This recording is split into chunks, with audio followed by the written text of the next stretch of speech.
Ladies and gentlemen, good day and welcome to the Mahindra Limited Q2FY22 Earnings Conference Call. As a reminder, all participant lines will be in the listen-only mode, and there will be an opportunity for you to ask questions after the presentation concludes. Should you need assistance during the conference call, please signal an operator by pressing star then zero on your touch-tone phone. Please note that this conference is being recorded. I would now like to hand the conference over to Mr. C.P. Gurnani, MD and CEO for Tech Mahindra. Thank you, and over to you, sir. Hi, thank you. Good evening and good morning. Welcome to Tech Mahindra Q2 FY22 results. Thank you all for joining us today. Thank you all for being with us through these few quarters, which for many of us on a personal front has been a challenging quarter. On a business side, it's been an exciting quarter. Your company's mantra for passion and purpose to drive sustainable, profitable growth. I think we have been able to now deliver consistently for several quarters now. I know my team of 141K people, 141K associates are very, very happy to report highest sequential growth in the past decade. We have remained committed on our margins. We have also seen that your company's investments on 5G-driven technologies, your company's commitment to customer experience management is showing results not only in CME but in all the key growth verticals, BFSI, HLS, high-tech. The impact is across the geographies and across various verticals. As you know that we believe that the technology spend cuts across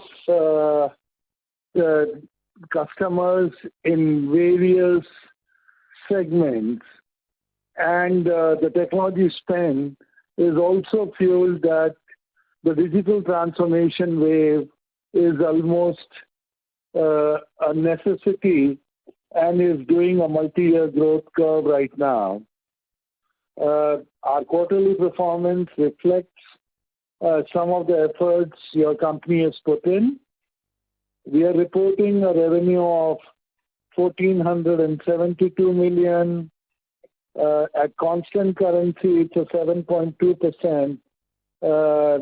For telecom, it is 7.7%. For enterprise business, it is 7%. The deal momentum continues. We are reporting a deal wins of about 750 million, and we believe that the trajectory of similar deal wins can be continued. High-tech sector has grown reasonably well, and I think will continue to grow. HLS and BFSI are leading the growth for the enterprise segment.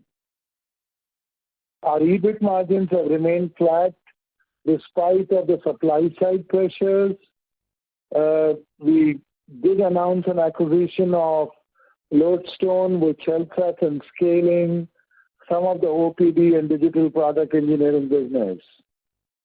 The board has also authorized a special dividend of rupees 15 per share, and as we had discussed our capital allocation policy in detail, this only shows that we remain committed to return excess cash to the shareholders. While we have continued to invest, in acquisitions which help us build capabilities. So overall, I can only say is that happy to see growth across all the geos, happy to see growth led by competencies, growth which reflects our confidence that we are hire 15,000 associates so that we are invested in talent for future growth also. Overall, thanks to the vaccination drives, we are seeing increasing number of people coming to office. So personally, we have not put any, what I would say, any legislation as yet of people trying to work from office. I think most people want to come to work. We only request them that for others, safety of others, they should be double vaccinated. But in general, we are seeing hybrid working evolving on its own. Me and my management team would be meeting all of you on 11th of November. 10th of November is when we do an informal dinner in Pune, and 11th is when we have meet the management, hear directly from the management, showcase some of the presentations and demos. So I look forward to meet you all in person or virtually again on 10th and 11th November. I'm happy that my management team has joined today's session. To take you through the numbers, I'm going to request our CFO, Milind, to take over the proceedings from now. Welcome, Milind. Thank you, CP. Good evening to everyone, or good morning, depending on the time zone. Okay. Let me cover the company financials in bit more details. So our revenues for the second quarter were 1472.6 million, as against 1383.6 million in the quarter one, which is a sequential growth of 6.4%. We had a currency headwind of 80 basis points. So on a constant currency, we had a 7.2% growth. As CP said, this is the highest growth, sequential growth in the last decade. And both CME as well as enterprise verticals have grown quite well. CME vertical grew by 6.7%, while enterprise vertical grew by 6.3%. Within the enterprise vertical, technology, BFSI, and HLS showed a healthy growth, very healthy growth. We had another quarter of strong deal wins, and we reported a TCV of 750 million. And again, what is satisfying is broad-based across the verticals. On operational front, our EBITDA for the quarter was about 270 million, a growth of 6.1% quarter on quarter. Our EBIT margins were flat at 15.2%.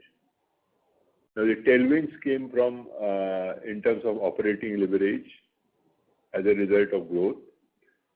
They were offset by lower utilization because as we recruited about 15,000 people in the quarter, and the utilization dropped by about 1%, and higher subcon costs as we are not able to depute many of our people abroad due to travel restrictions. So, and subcon costs tend to be higher than the cost of our associates. So now if moving below EBIT line, our other income was similar as last quarter at about 38 million. The tax rate for the quarter was high at 29.4% due to one-off tax charges in one of our subsidiaries. This is as against 24% in the last quarter. Better way to look at it is the first half tax rate. It stood at about 26.7%. And we expect our normalized tax rate to be in the range of about 26%. Due to this one-off tax charge in the quarter, the net profit margin was 12.3%, as against a decline of about 100 basis points over quarter one.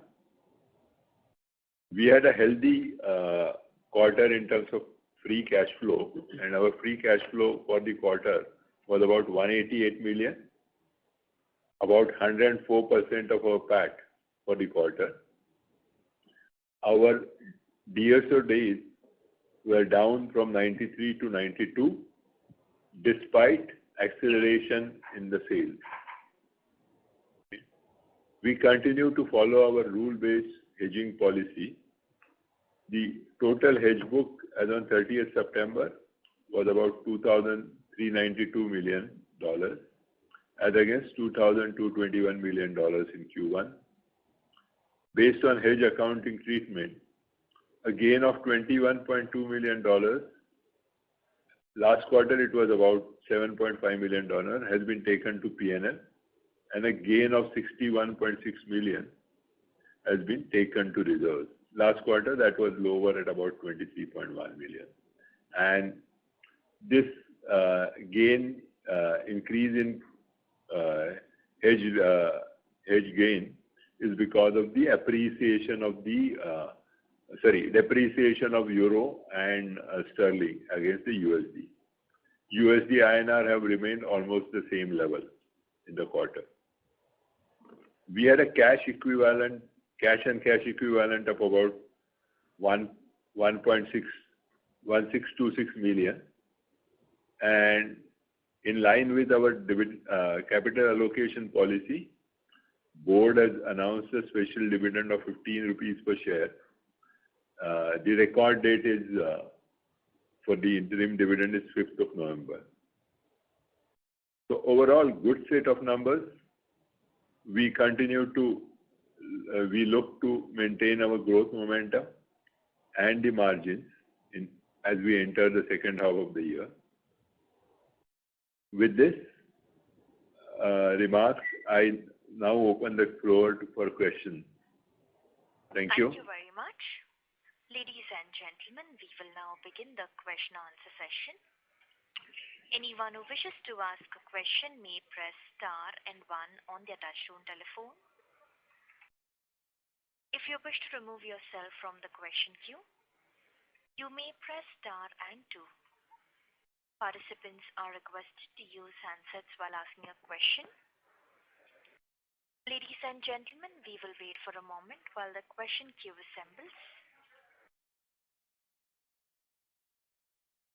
The first question is from the line of Mukul Garg from Motilal Oswal. Please go ahead.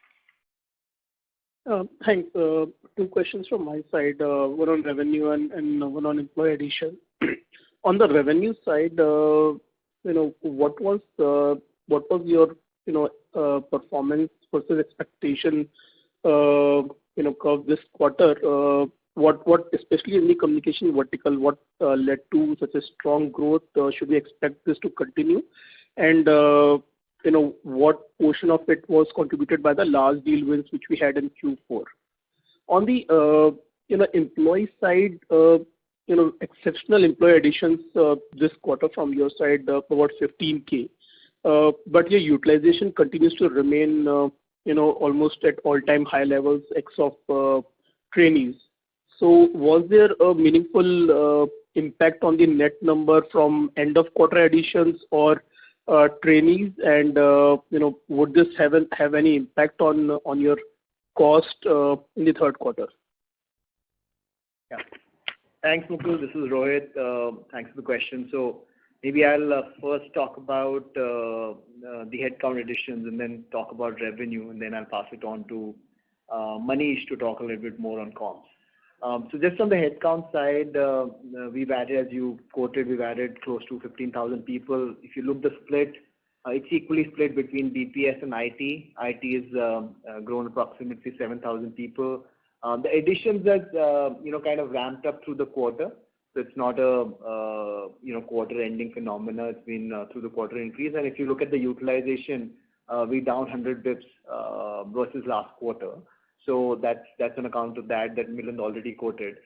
So we continue to monitor this very closely. We have a system, processes that we've established in terms of operational efficiency, how we continue to get people, train them, and make them billable from a project requirement standpoint. So as you kind of correlate that to the demand environment, you correlate that to the deal wins that we've announced, right, in the last quarter, the previous quarter. All of this is related in that way, right? So we continue to see and fulfill that demand for these additions, and that's the momentum from a pipeline perspective that we're seeing as we move forward. And in BPS side, typically the next quarter is a seasonal quarter for us. It's a ramp up, so that's the reason you see an increase there as well. So that's on the headcount. If you look at revenue, on the comm side, there are a few factors driving growth. We've got 5G, which we've articulated last time, which is becoming relevant for us, and we've invested in that, as you know, being a strong player in that field for a while. It's very, very, very important for us, and we continue to see results coming out of it. And then similarly, the other side of the growth in comms is also coming from legacy to digital modernization, right? So those are factors that is helping us. From a large deal contribution perspective, you're right, we continue to see that growth momentum. We had a $1 billion, $800 million, and then 750 for the last 3 quarters of flow. And comms was a significant contributor on all of that, where the deals are ramping up, and you see the growth coming through those as well. So I'll let Manish also talk a little bit more specific on comms to respond to you, Mukul. Thank you, Rohit. And Mukul, thank you for your question. But I guess there's only one thing that I can add to what Rohit said. 2 things. One, like he pointed out, the growth is pretty secular in terms of the growth levers that we had always been pressing, whether it is 5G, whether it is modernization or large deals or account development. They all seem to be working quite fine as we speak. And hence, the question to your broader question, that do we expect the growth momentum to continue? We do expect it to continue. We expect a lot more focus that we will continue to bring in digital transformation, in helping service providers and others in their 5G journeys, both at a network level as well as at process and systems. And we will continue to be on the forefront of helping our clients transform their legacy or the traditional systems. That also continues to remain a pretty strong focus area for us. Yeah, I guess that between what Rohit said and the 2 things I added, I hope that answers your question, Mukul. Sure. No, that was quite clear. Thank you both for answering the question. Thank you. The next question is from the line of Gaurav Rateria from Morgan Stanley. Please go ahead. Hi, congratulations on spectacular performance. 2 questions. The first question is about if you can provide some color on the kind of deal activity which you had won during the quarter. Is it a few very, very large deals that contributed to this, or there is a large number of smaller deals? And similarly, within the pipeline, if you can provide some color of what kind of deals are there and what proportion of the overall deals are like 5G related. Any color on the kind of pipeline also will be very helpful. Yeah, sure. So from a deal win, it's quite broad-based actually. It's quite spread out in terms of geography, in terms of the segment and the competency. So it's quite spread. There's no one call out that I can really make that is significant from a value perspective, right? When you look at the type of the wins that we've had, so maybe I'll give you some flavor of the areas that we kind of working with the customer. So one of the examples is that we won a multi-year strategic deal with a Fortune 500 company in transforming their global applications, from digital, which was legacy, right? So that's one example that I spoke earlier as well. We're also working with one of the largest electricity distribution utility company to implementing their large customer information system, right? That's another area that we're working on. We're working with a large automotive OEM for engineering services for their vehicle modernization, data collection, data center, etc. Right? We're working with one of the largest railroad companies in North America, providing mobility managed services. So it's kind of quite broad-based if you really look at it, and contribution is from everybody. So it just helps us feel better about the momentum, right? When you look at the pipeline as we move forward, we continue to see the build-up of the pipeline in the same fashion that we've seen in the last 2-3 quarters. We've given adequate focus from a frontline perspective on building the pipeline, qualifying it, and the right support team helping with the client partners of the customer-facing team to help them position the technology in front of the customers. Specifically to 5G, I would say quarter over quarter, continuously seeing more and more pipeline being added by the team, more pipeline getting converted into TCV wins, and then that's adding to our increased contribution in revenue as well. So as Manish had articulated earlier also, 5G contribution is becoming important for us as we see more activity and returns to the investment that we've done in this space. Anything that Manish you would like to add on the pipeline details around 5G? No, I think the only thing I would say is to continue the rhythm and the momentum as we had described the last quarter. 5G is going to be a dominant part of both our wins and hence engagements, as well as our funnel and pipeline. And that is a positive sign. We have been consistent about this for a few years now, that our investments that we have been making in the ecosystem, on the network, and within the telecom service provider infrastructure and systems have continued to reap good benefits for us. And I can assure you, all of you, that your company will continue to remain more invested in this tailwind than ever before as we go forward. Thank you. My second and last question is around the margins. If you could lay out some of the puts and takes, headwinds and tailwinds as far as the second half is concerned, and how should one think about margin given the challenge around rising attrition, which potentially can further increase in the coming quarters? Thank you. Yeah. Thank you. So from a margin perspective, while we are at constant quarter over quarter, as Milind has articulated, there were operating leverage, which is favorable for us, which is the growth that we're seeing adding to the margin. But with added, head count, we're seeing a lower utilization as well as the higher subcon cost, right, due to restrictions, travel, and visa requirements, etc. So those are the current phenomena, and obviously the supply side challenges of increased cost is adding to that pressure.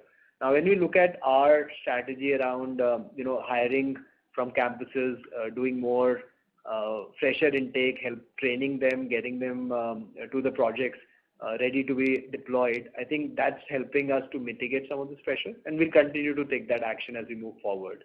So that's kind of way we're looking at the margin from a positive and negative standpoint.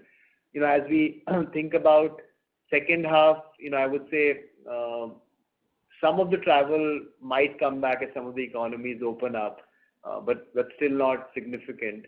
While our subcon cost, which is at very elevated levels right now, has a potential to be replaced by full-time employees. So that's kind of offsetting the operating margin of the deal, the momentum from a pipeline perspective continues to be strong. So that story will continue to play out. And then if you look at, while I can't give guidance in second half as per our policy, but at the beginning of the year we stated that we'll have double-digit organic growth and we'll deliver 15% EBIT. positive of that. So I think we'll continue to stick on that view from a margin standpoint as we continue to see a growth environment. And I think from an attrition standpoint, quarter-over-quarter, good part is that it's stabilized for us while we continue to monitor and take corrective actions with our CPO, Chief People Officer, and the team. I think that's a positive sign that it's stabilized for us. So that's the way we look at it. Just to add a question, do we foresee any further levers from improvement in the subsidiary or portfolio company margin, or bulk of it has already played out? So it's in the progressive stage right now. I think some of the companies have gone through the transformation of the centralization, as we call it. Some are in their journeys towards it, so it's still work in motion. So it'll continue in terms of how we move forward to see that benefit.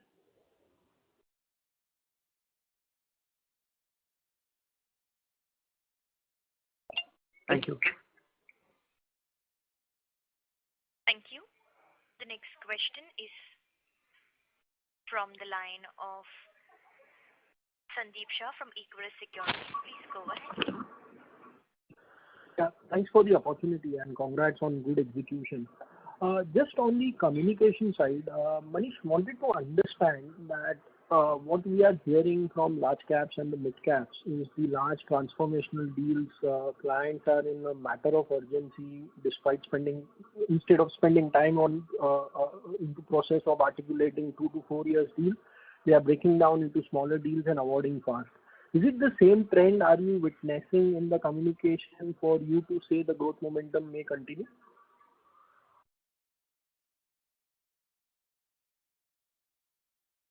Manish, you want to take that specifically? Yeah, sorry.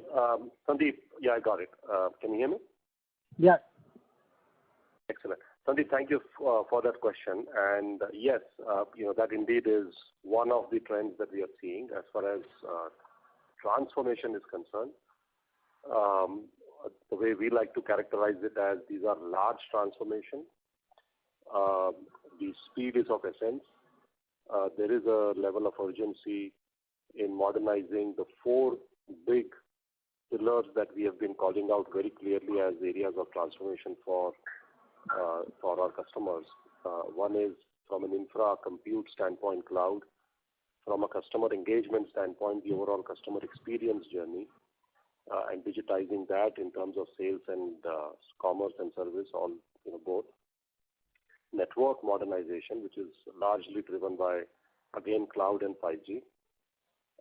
And of course, from an engineering standpoint or from a software transformation standpoint, that also is another big lever. So what's going on as far as digital transformation is that the clients have put together the North Star aspiration of where they want to be. They recognize that you can't just have one single large project that defines that, because things evolve every single day. That's the new mantra as far as trying to emulate the web scale development models. And hence, what appears to be smaller deals are actually larger programs which are broken down into agile projects. And we are indeed as well seeing a lot of that trend as we speak right now. Okay, helpful. And Manish, just a follow-up, I think growth in that communication has, on a YOY basis, has come back strongly. So with 5G now becomes a clear tailwind on the demand, we believe at least a double-digit growth in a foreseeable future over next 2 to 3 years, quite achievable going forward? We will continue to remain focused on that. And like I said earlier, our funnel continues to look strong. Our engagements across these 4 transformation pillars is good. And the urgency that the clients are showing towards transforming themselves also remain very positive. So all in all, the indications are pretty good. Okay. And last question, Rohit, just on margin follow-up. Generally, Q3, Q4, directionally, we have more tailwinds than the headwinds because some of the Comviva license sales also comes as a tailwind to the margin. So this time also it could be true, or you believe supply side pressure will negate the tailwinds and margin at best can be maintained as a whole? And everybody else is showing a quantum jump in the offshoring, while our offshore levels is one of the industry lower. So why we are not forcing this as a big margin lever going forward? Yeah. So Sandeep, I think maybe on offshoring first, we've been articulating, and if you look at the trend from last probably, 5-6 quarters, we've improved our offshoring by almost 250 to 300 basis points. So there's been a significant improvement on this metric as we've articulated and delivered on it.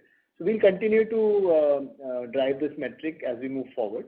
Right now, obviously, it's about, from a demand standpoint, it's about ramping up of new deals, ensuring that we get them on the right platform from a start perspective. So it's a ramp-up phase that's going on. But this metric is a important one, and we'll continue to track that in long term, right? So that's a lever for us.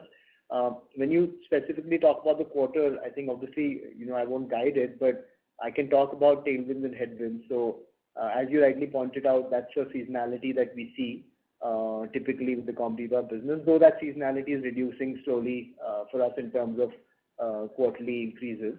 So that's going to be a factor. But to your point, the supply side pressures do continue. We continue to see that, as we move forward. And similarly, onshore demand, the restriction from a travel and a visa standpoint is also not yet over. So I think all of that factors continue to play in. So all in all, these are the positives and negatives that we see from a margin standpoint as we move forward.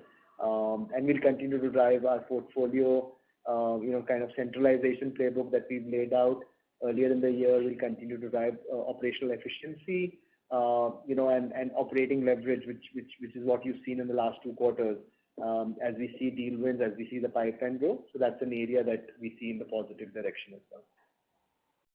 Okay. Thanks and all the best. Thanks, Sandeep. Thank you. The next question is from the line of Nitin Padmanabhan from Investec. Please go ahead. Yeah, hi, good evening. Thanks for taking my question. I had a couple. The first is on the people front. How many freshers are we sort of hired so far, and what's the plan there? 2, in terms of margins, I think this was 2 years ago. We had 2 large deals. I think that was AT&T and Prudential, and at that time we actually saw, because of transition costs, margins actually come off for that period.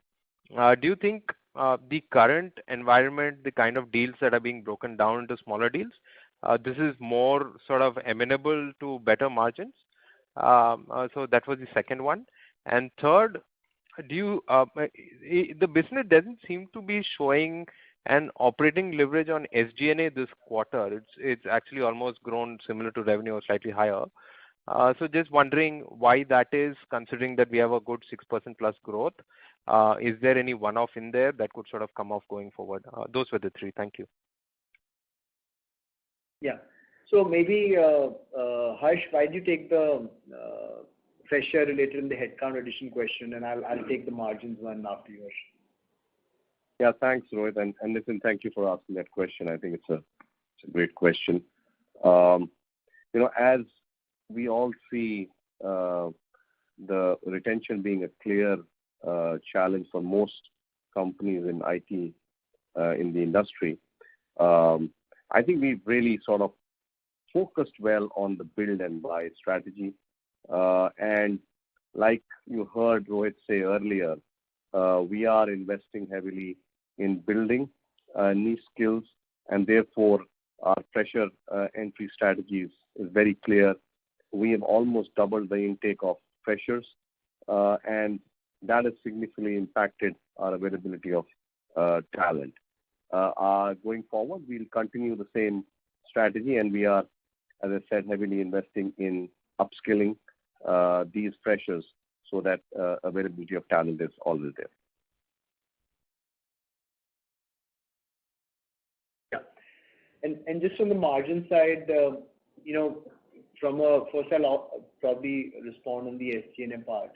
So if you look at it, we've also investing from a future and a growth perspective on sales and clients partners roles, and I think that continued to be an important investment for us as we look forward, right? So that's an area that we've invested and made more kind of capability build, if you will. So that's an area that we'll continue to drive.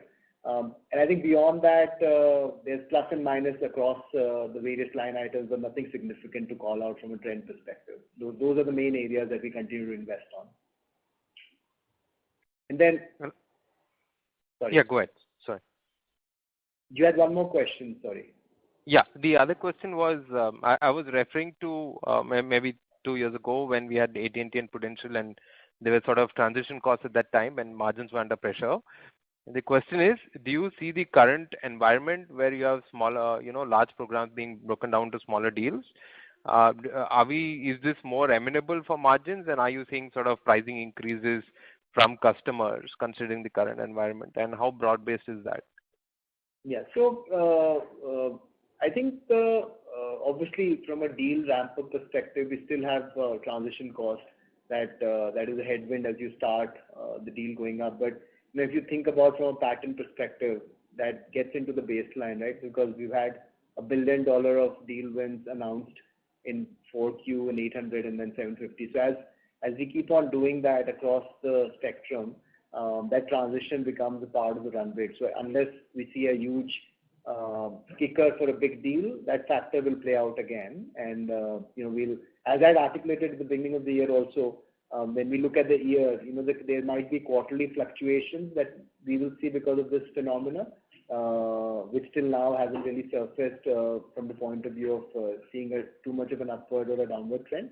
But I think from a trend perspective, the way to look at it is more from the full year perspective, and that I think won't make a difference as we move forward. Sure, that's helpful. Just one last follow-up is, I think most companies are hiring roughly 12 to 18% of their prior year headcount as freshers. Do you think we fall in that range, or? Yeah. Harsh, would you want to respond specifically on that? Yeah. So as I said, Nitin, what I've specifically outlined is that we've actually doubled the intake. So obviously, it's very clear for you to see, but there is a huge focus on hiring of freshers and upskilling them. So really from the last year, we are almost going 2x. Sure, thanks. That's helpful. Thanks. Thank you. A reminder to the participants, if you wish to ask a question, please press star then 1 on your touchtone telephone. The next question is from the line of Ruchi Burde from BOB Capital. Please go ahead. Thank you for the opportunity. My question is for Manish on call. I'm sorry to interrupt. May I please request you to speak a bit louder as your audio is not very audible? Is it better? Ma'am, thank you. Yeah. So Manish, can you help us understand how Tech Mahindra's capability has changed in comms vertical, if you especially compare with the previous cycle when 4G upgrade was a theme? And has that changed the opportunity size or the tech spend that Tech Mahindra can capture? That's my first question. I have a follow-up. Sure, Ruchi. Thank you so much. There are two things that have changed. The opportunity itself has changed in the industry. What people did in the 4G cycle, and it's not exactly how it is happening in the 5G, it's a bit more comprehensive as a transformation. 10 to 15 years have passed since people started investing in 4G. So you do need a lot of changes in terms of how the consumers and customers are buying and getting their experiences from their service providers. All of that has indeed changed the areas where the transformation projects are happening. Number one, number two, and hence that also has compelled us over the last few years to invest and change our capabilities. So I don't think there is broadly speaking, yes, it is in the realm of infra and software. But one specific thing, if I may add, that has changed for us as against the 4G cycle is the network capability. Towards the fag end of the 4G growth cycle, we had started building capabilities in the radio deployment and construction activity. And as you know, that in a very focused fashion over the last 2-3 years, we have decided to defocus from that area. But what we have also done over the last 3 to 4 years is we have actually dialed back up our investments in the digital part of the network, whether it is software-based network, whether it is now what we call as network on cloud, which includes core, whether it is transforming the legacy OSs into a more modern orchestration type model. And it's a longer list, and we will definitely be sharing some of these details when we all meet on 10th and 11th of November at a technology level. But yes, to answer your question, the capabilities indeed are different at network as well as at a underlying process and system transformation. There's another thing that I may want to point out is the difference between our 4G engagements at a broad level versus now is we use a lot more of the TechM IP and platforms as part of our solutions. That also makes a very compelling argument in terms of how we collaborate with the other ecosystem players, which is not just based on people, also based on people, software, and IP. So that has significantly improved and on the BSS side, and the OSS side, and on the network cloud transformation, as we call it. So I guess that's the second point I may want to highlight. And lastly, has that increased the target market for us? The target market for us in terms of the areas that we now play has indeed expanded for us. What I have been saying this for some quarters, that the cost of deploying a 5G network is not just theoretically but also practically substantially cheaper than the cost of deploying and putting together a 4G network in the past. And hence you don't see a material change. There is a change in the capex spend of telcos, but you won't see a big substantial material change. It's not a new dollar, it is recycling of that dollar.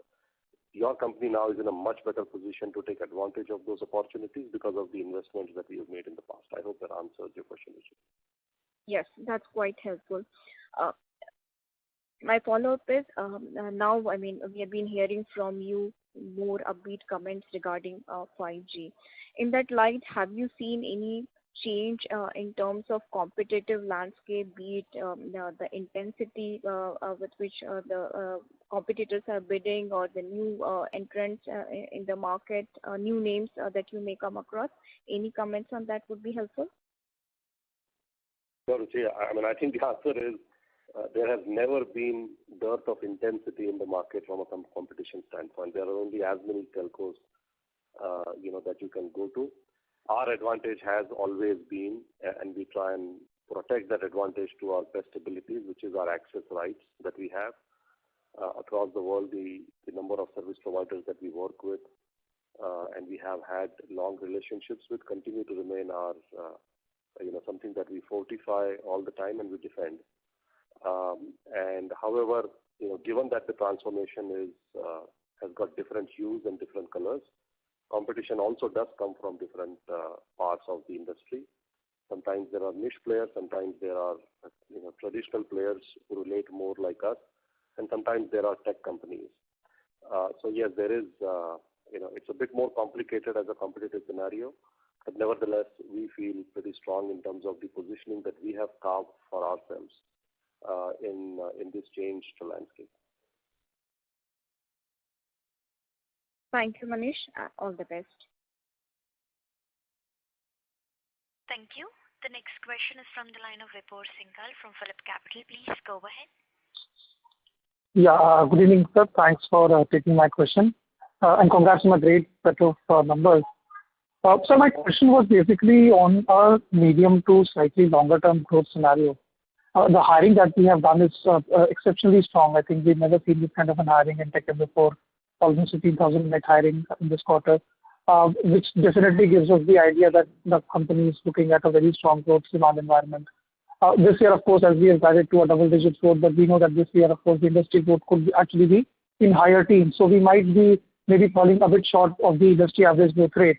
But given the kind of hiring that we have done in this quarter and the quarter before that as well, do we see, let's say, a roadmap or a track on which we would like to traverse and say that, okay, maybe 2 years down the line, 3 years down the line, we could basically match the industry growth rate in terms of our own capabilities and the demand that we see out there in the market?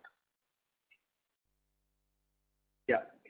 So I think what we said at the beginning of the year was double-digit organic growth, right? So I think when you look at 1Q and 2Q together, first half comparative, we should right now be in the range of north of mid-teens, right? So in terms of first half year-on-year growth, right? So if you look at second half and how we kind of look at the pipeline and the various other factors moving forward, from what we said in the beginning, I mean that's kind of something that is clearly demonstrated in terms of the first half numbers itself, right? Now, if you and if you think about, obviously I can't give guidance specifically on the second half because we don't do that. But if you kind of look at the other trends in terms of deal wins, we've announced 750 of deal wins, which I mentioned is quite broad-based. We continue to look at talent base that Harsh already articulated of going to the campuses, and we've doubled that up from last year to this year in terms of our intake. I think from a momentum perspective and what we're seeing, it's a positive trend for us. We continue to look at industry-leading growth for this year. And as we move forward, we continue to work on our internal processes and operational excellence parameter where we have a lot of room, which we've articulated earlier as well on offshoring, and few other factors that we can do better on to continue to give that headroom as we move forward. So I think, what I'd say is based on all these trends, the momentum is going to continue, and obviously some quarters the ramp up would be more versus the other based on the way deals shape up, but the trend is going to be in that direction. Got it. Just a related question on the hiring, if I may just squeeze in one more question. So on the hiring front, basically, I think it's after a long period of time we have seen a good bench being built up. I mean, generally our utilization, including and excluding training, tend to be almost at similar levels. Basically denoting that there is very little bench that we tend to maintain. Given that this time, of course, the both utilization numbers are quite different. And of course, as you mentioned, that we've doubled our fresher hiring, which would take some time to basically build up. Do you believe these subcon expenses could remain in the same range as they are right now for maybe maybe 1 or 2 more quarters, and it's only towards let's say the beginning of the next year that we might see these cooling off? Or do you see this hiring basically replace the large part of the subcon almost immediately or in very near future? Yeah.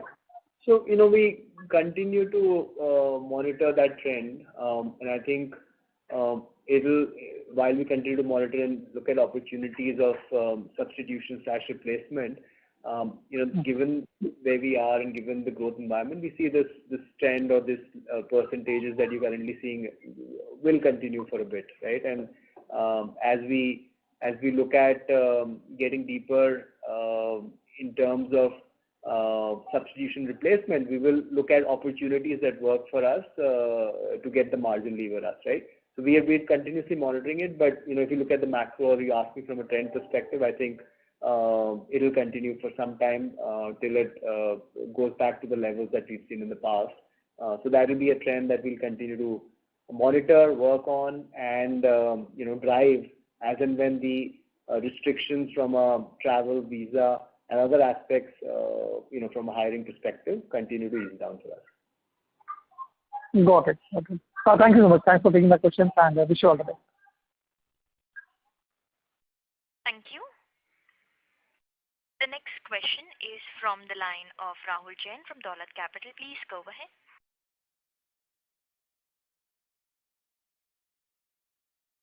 Hello. Is my line audible?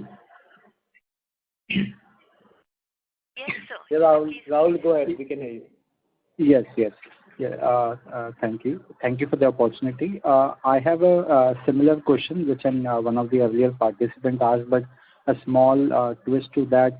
You said your key edge in the 5G kind of an opportunity is the incumbent advantage that we have, and there's a diversity of the peers that you meet there.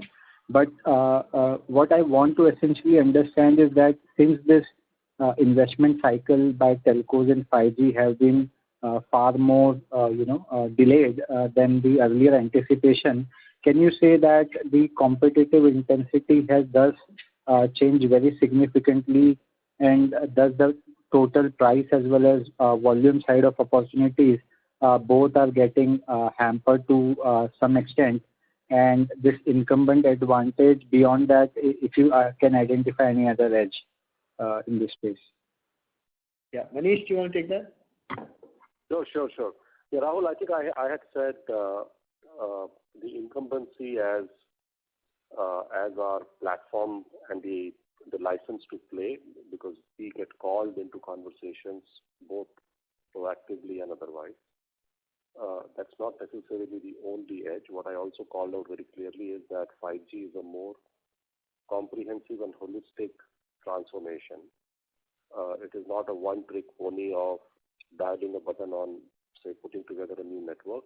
It also requires, and there are other projects that get spawned in the digital space, in the back office space, and in the front-end customer experience side. So that is number two. And by that what I mean is, if you recall, we have always said that TechM will continue to stay focused on the multi-pillar strategy within a service provider. And that means we will work with every CXO of a service provider, because when a CEO calls for a 5G expansion, the onus is on different parts of the organization to also come to the party. And we are independently playing with each of these different parties within a service provider. It's been a strength for us, and it will continue to remain a focus for us. That's the second part of the edge that I had called out. And the third is our solutions that we have built this time around, whether it is in helping people adopt the telco cloud, both in terms of adoption and modernization, whether it is in terms of helping lives and integrate their 5G network, both within the lab and otherwise. Number two. Number three, the IPs that we have put together in helping people transform their monetization capabilities on both the consumer and the enterprise side. And that list goes on in terms of the IP and the solutions that we have built specifically. So that also continues to. So the fact that we are present in each of these theaters, we have the star cast to perform the transformation duties, and which is really our solutions. And last but not the least, that we have assembled a team that understands the levers that we need to press in helping our service provider customers realize the benefits of this transformation much faster. I think we are continuously being very steadfast on that investment, and we'll continue to remain focused there as well. I hope that answers your question. Yes. Just using your own analogy of theater, when you see this to be a global launch or release, whatever you want to call it. Mm-hmm. As in, when you see this, the real wave, of course, this has been asked several number of times, when we see the real 5G opportunity, both within the vertical as well as 5G as an horizontal, will kind of play out big way for us, or maybe as an industry. Yes, I actually, sorry, I missed that part of the question. Yeah, you're right. I think we have said 5G for us are playing at three parts. 5G for service providers, which has got different nuances, and I already elaborated on those. Second is 5G for ecosystem, which is where we are helping with R&D, product development, and other realization services around 5G for our larger ecosystem. That continues, and that's already playing out not just in the telco, but in the enterprise space as well. It's already built into some of the growth that we are seeing there. And the third element of growth that we will see, which probably is going to follow the other two, which will be the 5G as a horizontal across our enterprise customers. So something that we work very closely with Jagdish and his team in deriving the value from a connectivity plus as we build the next gen solutions for digital transformations for our enterprise. Yeah, right. And just one more question, if I may. I think there was an earlier question as well on this element, is that the deals from an absolute point of view, deal TCV is a bit lower than some of the recent reporting by us. And of course, we understand these things will be lumpy, as well as there was a comment that the deals are getting shorter in general. But given the kind of a trend we have right now in the industry, what is the real annual benchmark to kind of a relevant for us if you look at from a 12 months forward basis, that this is the base number, or this is the range which would be an ideal for kind of a double digit kind of a growth aspiration we want to maintain for next 1 to 3 year perspective? So I think from a trend, you're asking more overall to the company, or is it specifically to 5G? No, overall, yes. Yeah. So from an overall perspective, as I'd mentioned, if you look at the last 2 quarters trend, we're in the range average at around 800 odd million. Add it together, we're at 1550. I think which is a significant run up to our previous average that you've been seeing, which is around 450 to 500, right? So hence it's almost a 50% jump to that number. As we look at, I would say pipeline, the deal flows, the closures, and as you rightly mentioned, kind of a lumpiness exists in terms of closing of contracts, etc. So there might be some up and down, though these 2 quarters are pretty close to each other. I think from a trend perspective, I would say annualized basis versus, if you look at the trend of the number we had previously, we should see a similar increase on a baseline perspective from an annual basis, right? So I think that's the way looking at a new baseline from in our mindset. So when you're saying that, are you trying to refer that a 20% let's say growth on a TTM basis normalized for some very big deal is the number one should watch out for, or the absolute $2.53 billion kind of a 4-quarter bucket is what you are referring to? Yeah, I think the second, the latter one. That's kind of the better way to look at it right now. So on a 6 billion kind of a current run rate, if we do 2.53 billion, which is like 40-50% of the current size, is what should be the way to look at it?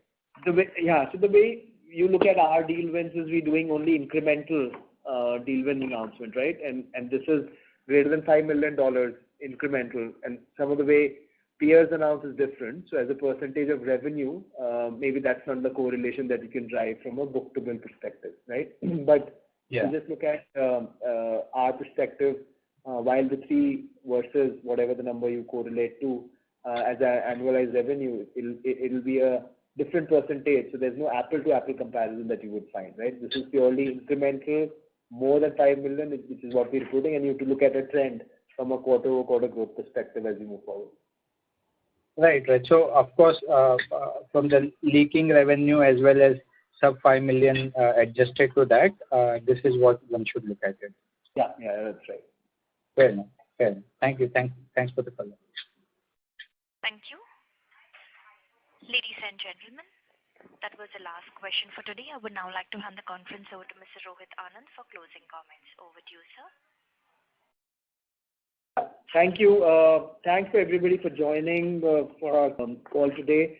I'd like to, first of all, wish everybody a very happy and a safe Diwali to you and your families. And also repeat what CP mentioned. Look forward for all of you to join us for our investor analyst meet on the 11th of November, either physically or virtually. Look forward to that participation so that I can share more of the TechM growth story with all of you. So that's another event that is coming forward from the company standpoint. So with that, thanks again, and thanks for your continuation. Thank you, everybody. Thank you so much. Thank you. On behalf of Tech Mahindra Limited, we conclude today's conference. Thank you all for joining. You may now disconnect your lines.